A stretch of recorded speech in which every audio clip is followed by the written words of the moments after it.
हाँ जी दोस्तों, welcome back.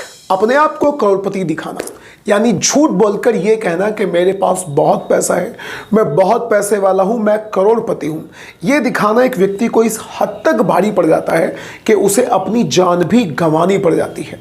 ये पूरा जो मामला है, इसे सुनने के बाद आपको बहुत कुछ सीखने को मिलेगा और एक सीख मिलेगी कि ज़िंदगी में किस तरह के कदम हमें असल में उठाने हैं और किस तरह के कदम हमें नहीं उठाने। क्या है ये पूरा मामला, मैं आपको बताता हूं।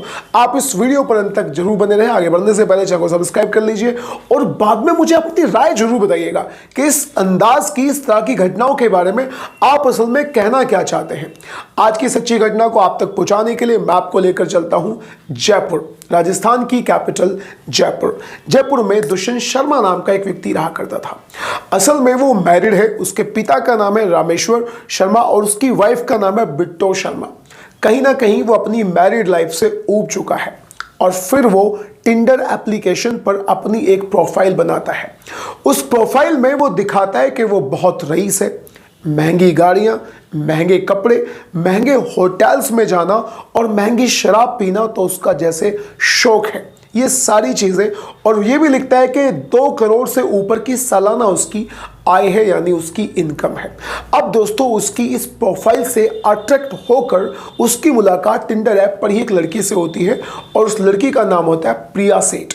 प्रिया सेठ से मुलाकात के बाद इन दोनों के बीच में मिलना जुलना शुरू हो जाता है। कई बार ये कॉफ़ी पीते हैं, कई बार ये चाय पीते हैं, कई बार ये होटल में एक दूसरे के साथ जाकर मिलते हैं और एक दूसरे से प्यार भी करते हैं।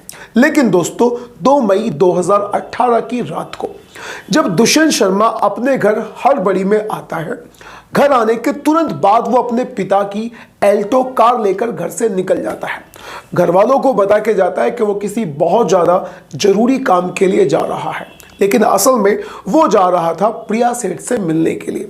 जब वो प्रिया सेठ के फ्लैट पर पहुंच जाता है तो वहां जाकर देखता है कि पहले से ही वहां पर 2 लड़के मौजूद हैं। शुरुआत में उन लड़कों को देखकर उसे कुछ भी फील नहीं होता और उसे लगता है कि नॉर्मली ये शायद प्रिया के दोस्त हो सकते हैं, लेकिन बहुत ही जल्दी उसकी समझ में आ जाता है कि अब वो इन 2 लड़कों और प्रिया सेठ के बीच में फंस चुका है। असल में जो प्रिया सेठ थी वो उन दोनों लड़कों में से, सबसे पहले मैं आपको बताता हूं कि वो 2 लड़के कौन थे। उन 2 लड़कों में से एक लड़के का नाम था दीक्षांत और दूसरे लड़के का नाम था लक्ष्य वालिया। दीक्षांत मुंबई का रहने वाला था जो प्रिया सेठ का बॉयफ्रेंड था और जो लक्ष्य वालिया था वो दीक्षांत का दोस्त था। अब दोस्तों, इनका रोल क्या था ये मैं आपको बहुत जल्द बताने वाला हूं। जैसे ही वहां पर दुष्यंत शर्मा यानी विवान कोहली, अभी तक प्रिया सेठ को यही पता था कि वो विवान कोहली है, जैसे ही वो फ्लैट पर पहुंचता है तो वो बहुत जल्दी समझ जाता है कि वो इन तीनों के जाल में फंस चुका है और वो किडनैप हो चुका है। दोस्तों, बहुत जल्द ही प्रिया सेठ उसके हाथ पैरों को बांध देती है और उसे सामने बिठा देती है। उससे बोलती है कि अपने पिताजी का नंबर मिलाओ, यानी रामेश्वर शर्मा का नंबर मिलाओ। वो अपने पिताजी का नंबर मिलाता है। नंबर मिलाने के बाद प्रिया सेठ उसके पिताजी से बात करती है और बोलती है कि तुम्हारे बेटे को मैंने किडनैप कर लिया है और तुम 10 लाख रुपए दे दो, हम इसे छोड़ देंगे। और वहां पर दुष्यंत की भी बात करवाई जाती है। लेकिन दोस्तों, यहां पर दुष्यंत शर्मा प्रिया सेठ से अपनी असलियत बता देता है और वो उससे बताता है कि वो असल में अमीर नहीं है, केवल और केवल लड़कियों से दोस्ती करने के लिए टिंडर पर उसने अपनी प्रोफाइल ऐसी बनाई थी। इस बात को सुनकर प्रिया सेठ को उस पर बिल्कुल भी यकीन नहीं होता और वो उसे गाली देना शुरू कर देती है और वो कहती है कि तुम अपने पैसे बचाने के लिए केवल ऐसा कर रहे हो। लेकिन बहुत जल्दी जब वो उसके ड्राइविंग लाइसेंस और दूसरे डॉक्यूमेंट्स को चेक करती है तो उसे पता चल जाता है कि ये असल में दुष्यंत शर्मा ही है। अब दोस्तों, यहां पर प्रिया सेठ, दीक्षांत कामरा और जो उसका दोस्त था यानी उसका नाम था लक्ष्य वालिया, इन तीनों के दिमाग में एक बात आती है कि दुष्यंत शर्मा जो है वो लोकल का ही रहने वाला है, कि वो जयपुर का ही रहने वाला है, पैसा उसके पास नहीं है। अब प्रिया सेठ ने दुष्यंत के पिताजी को फोन कर भी दिया था तो उन्होंने 3 लाख रुपए ट्रांसफर भी कर दिए थे और प्रिया सेठ को फोन करके बता भी दिया था। अभी तक प्रिया सेठ ने दुष्यंत शर्मा से उसका जो एटीएम का पिन था वो भी पूछ लिया था। अब दोस्तों, फिर ये लोग प्लान करते हैं कि अब अगर हमने इसको छोड़ दिया तो ये हमारा भांडा फोड़ देगा और सभी को हमारे बारे में पता चल जाएगा। अब दोस्तों इन लोगों ने प्लान किया कि हम इसे रास्ते से हटा देते हैं, 3 लाख रुपए तो आ ही चुके हैं, इसे रास्ते से हटा देते हैं। उसे मारने के लिए वो लोग शुरू में उसका गला दबाने की कोशिश करते हैं, लेकिन वो उस अटेम्प्ट में सक्सेसफुल नहीं हो पाते, वो उसे नहीं काबू में कर पाते। फिर दोस्तों दीक्षांत जो होता है वो किचन में जाता है, वहाँ से एक चाकू लेकर आता है और उसे 11 बार हमला उस पर किया जाता है और उसकी हत्या कर दी जाती है। फिर उसे एक बैग में भरकर वो जंगल के एरिया में जाकर फेंक देते हैं। दुष्यंत की लाश को बैग में भर दिया जाता है और एक जंगल के एरिया में फेंक दिया जाता है। अब दोस्तों अगले दिन दुष्यंत की लाश को पुलिस वहां से बरामद भी कर लेती है।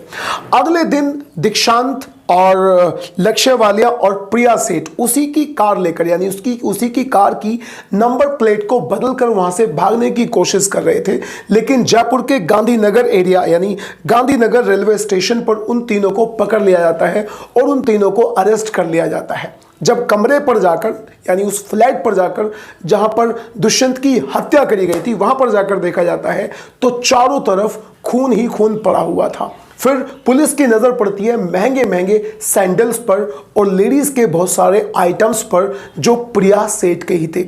अब दोस्तों यहां पर सबसे शुरू में हम बात कर लेते हैं प्रिया सेठ के बारे में।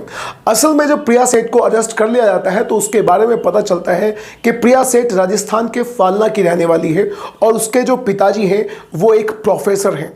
वहीं से वो अपनी पढ़ाई करने के बाद हायर स्टडीज के लिए जयपुर में आई थी और जयपुर में आकर जब उसने लोगों से मिलना जुलना शुरू करा तो वो जयपुर यानी शहर की चकाचौंध में अपने आप को खो बैठी और फिर शुरू होता है यहीं से उसकी जिंदगी का काला सच यानी गंदा काम। वो क्या करती है, वो धीरे धीरे प्रोस्टिट्यूशन के धंधे में फंस गई थी। अब उसके जो ताल्लुकात थे वो ऐसे लोगों से थे जो लड़कियों को बड़े बड़े लोगों के पास पैसों में भेजा करते थे। कुछ ही दिन बाद प्रिया सेठ ने खुद अपनी ही वेबसाइट बनाई और उसने अपना ही एक ऐसा धंधा खोल लिया जिस पर वो अमीर लोगों को पकड़कर फंसाती थी, यानी उन्हें अपने जाल में फंसाती थी, लड़की भेजने का वादा करती थी लेकिन कभी भी वो लड़की नहीं भेजा करती थी।